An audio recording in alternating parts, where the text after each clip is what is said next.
E neste treinamento, o grupo do qual ele fazia parte, foi ensinado a eles e foi apresentado a eles um veneno que 3 gotas numa caixa de mais ou menos 1000 litros de água matava todos que bebessem desta água. 3 gotas deste veneno. Imagina o poder deste veneno. A heresia é a mesma coisa. Pequenas pitadas têm poder de matar a nossa vida espiritual. E eu vou te falar uma coisa, vou falar para vocês uma coisa. É por isso que hoje nós estamos vendo no Brasil o início de uma decadência. Imagine que a igreja está aqui. A igreja brasileira está aqui. Nós vamos ver uma decadência desta igreja se não houver protesto. Porque, de igual modo, a igreja americana estava aqui. E hoje, aonde está a igreja americana? Se você ligar o canal 136, 134, você só vai se decepcionar mais do que se alegrar. Porque 90% do que passa no canal 136 e no canal 134, essa que é a verdade. É coisas heréticas.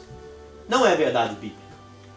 Você pegar textos espirituais e materializar e tentar trazer Deus a seu nível para dizer que o ter é mais importante do que o ser, isso para mim é heresia. Por quê? Porque o que está acontecendo hoje, irmão, é que nós precisamos ter para ser. Não, isso é mentira de Satanás. Nós precisamos ser e entender que o ter é algo que pode ser acrescentado. Amém? Amém. Então, a igreja brasileira, se não fizer a reforma bíblica nela, vai chegar aqui. Porque por mais que eu e você não queremos aceitar, a igreja não está crescendo. A igreja está inchando. A igreja está inchando. As pessoas estão achando hoje que aceitar Jesus e que ter Jesus na vida é simplesmente levantar a mão e não ter nenhum tipo de compromisso. Ah, e outra, e querer requerer ainda direito físico. Direito que não existe na Bíblia. Por quê? Porque o único direito que eu tenho na palavra de Deus é o direito espiritual. Todo tipo de direito que Deus tem para mim e para você é espiritual. Jesus não se envolveu com coisa terrena. E de repente hoje, a igreja do Brasil, nas grandes mídias, começou a se precipitar, ou seja, começou a decair-se neste gráfico aqui, e se não houver uma reforma rápida, bíblica na igreja, para ela subir ao nível, pelo menos que está, porque já tivemos um nível melhor, sim ou não, pastor Edson? Verdade. Já tivemos um nível melhor. Se não lutar com a reforma bíblica para chegar pelo menos no nível que está, sabe aonde que nós vamos parar com a igreja brasileira? Aonde os americanos pararam com o americano. Você concordando ou não? Eu concordando ou não? Essa que é a verdade.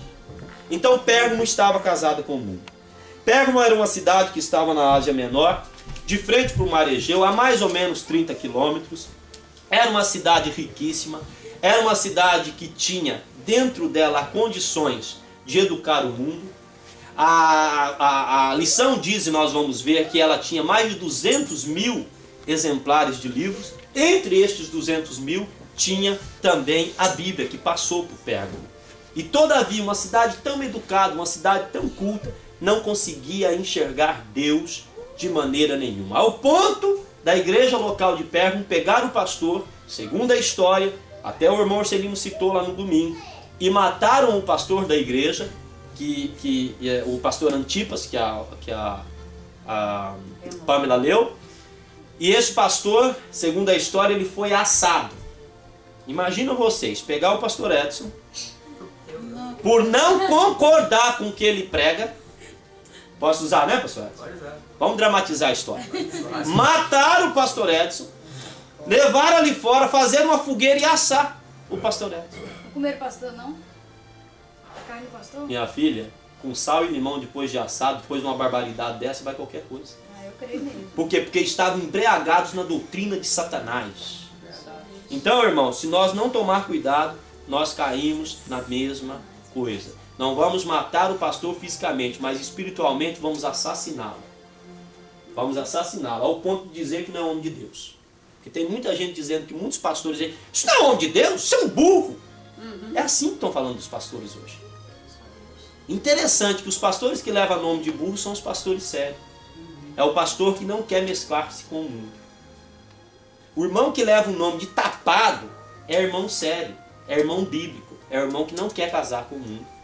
E esse leva o nome de tapado. O jovem que leva o nome de tapado é o jovem sério.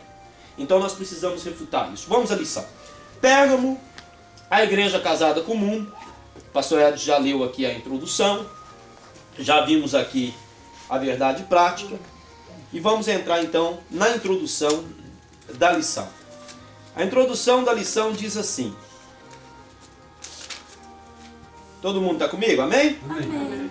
Primeiro vieram os discípulos de Balaão, que sob o manto de uma espiritualidade afetada e exótica, logo acharam guarita na igreja de Pérgamo. Depois chegaram os nicolaítas, que, embora atrevidos e afoitos, também não encontraram dificuldades para se acomodar entre os pobres e entre as pobres e desprotegidas ovelhas. Quando o ministério local deu por si, já não havia mais nada a fazer. O terreno já estava tomado pelo inimigo. E o pastor da igreja? É uma pergunta, tem um ponto de interrogação. Ele sabia que a situação era grave, mas não ignorava o que aconteceu com o seu antecessor. De que maneira ele morreu? Assado. Então o pastor sabia, já que o negócio estava lastrado. Porque quem matou motivado por heresia. Então o pastor, o que vou fazer agora? Protesto ou fico quieto? Se protestar, serei eu a próxima vítima. O destemido Antipas foi assassinado pelo grupo que sustentava o trono de Satanás aonde? Naquela igreja. Naquela igreja. As coisas, porém, não haveriam de continuar daquele jeito. Já enojado, Jesus, através de João, envia uma carta ao anjo de Pérgamo, ungindo-o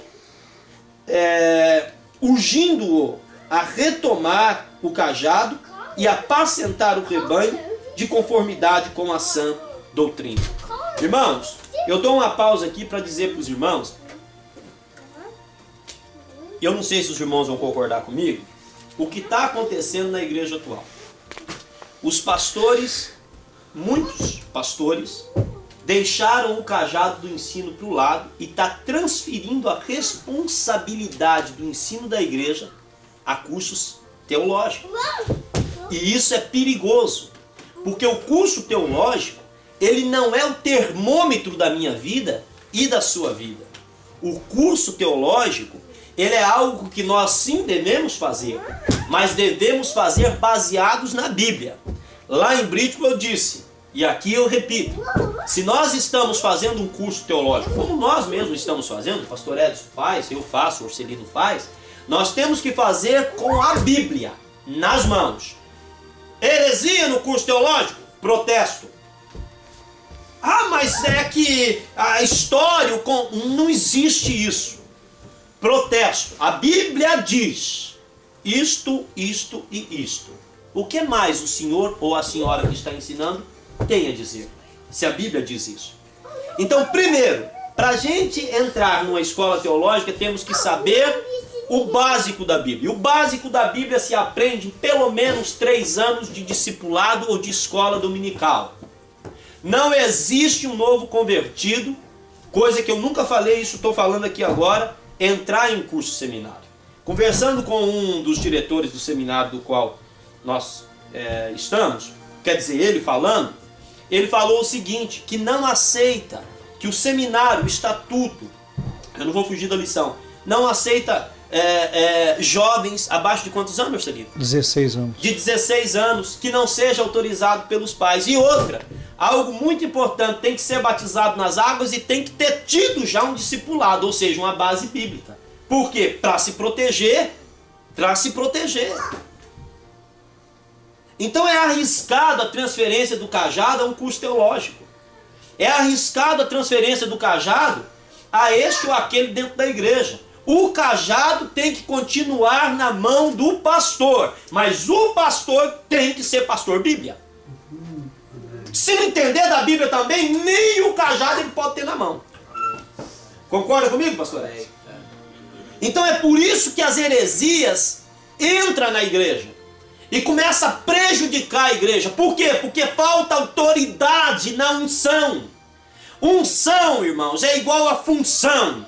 O pastor, ele é funcional na igreja. Quando o pastor tem o título, mas não funciona, ele então está desmerecendo a unção do Senhor. E isso é um perigo na vida do pastor, mas é um perigo na vida da igreja. Porque o problema é que cada um de nós, e inclusive o pastor, temos almas contidas em nós que são eternas. Então o ensinamento errado aqui por minha parte, não corrigida pelo pastor, ou pela parte do pastor e não protestada pela igreja, o que acontece? Compromete algo que é eterno.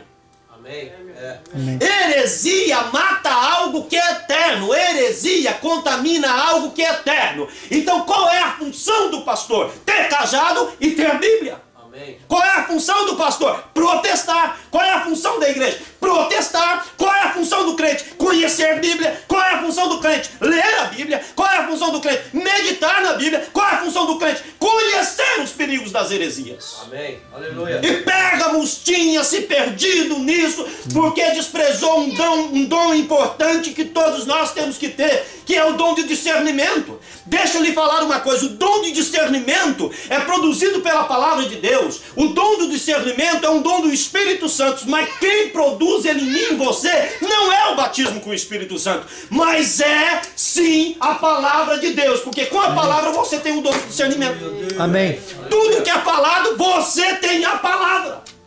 E a Bíblia diz que a palavra é viva e eficaz, mais penetrante do que qualquer espada de dois gumes. Tem o poder de penetrar entre a alma e o espírito e discernir quais são os pensamentos e as intenções do coração. Então, aonde eu encontro o dom do discernimento? Aonde? É uma Na pergunta. palavra. Na Na palavra. palavra, irmãos. Então, como é que nós vamos protestar, Orcelino, pastor Edson, irmãos, contra alguma coisa que está sendo pregada e é mentira dentro da igreja, se nós não tivermos, ou se nós não estivermos a palavra em nossa vida? Amém. Quem produz vida em nós é a palavra. Então temos que ter a palavra.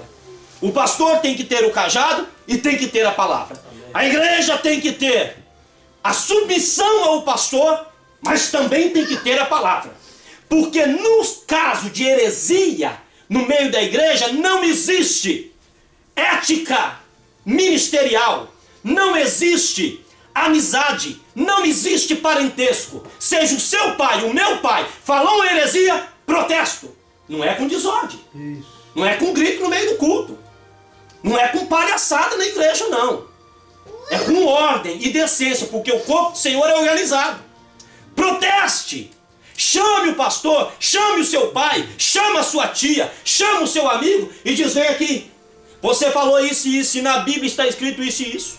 É melhor você consertar diante da igreja, porque quem aumentar ou tirar alguma coisa está comprometendo a própria alma. Ou você conserta, ou você está comprometido, segundo a palavra de Deus. Então, não existe parentesco, irmãos. Não existe ética que suporta heresia na igreja. Então não perca o discernimento que está contido na palavra. O pastor da igreja não pode perder o discernimento que também está contido na mesma palavra. Mas ele tem algo mais do que eu e você, ele tem um cajado. É verdade. Vocês estão entendendo até aqui? Amém. Sim ou não? Então nós seguimos lendo. Caso contrário, o próprio Senhor batalharia contra aqueles iníquos com a espada que sai da sua boca. Como estão nossas igrejas? É uma pergunta. Será que, de alguma forma, não permitimos que o diabo se entronizasse entre nós e não o percebemos? É hora de reagir contra o império das trevas, e este império está tomando as igrejas. Pérgamo, o trono de Satanás. Pérgamo,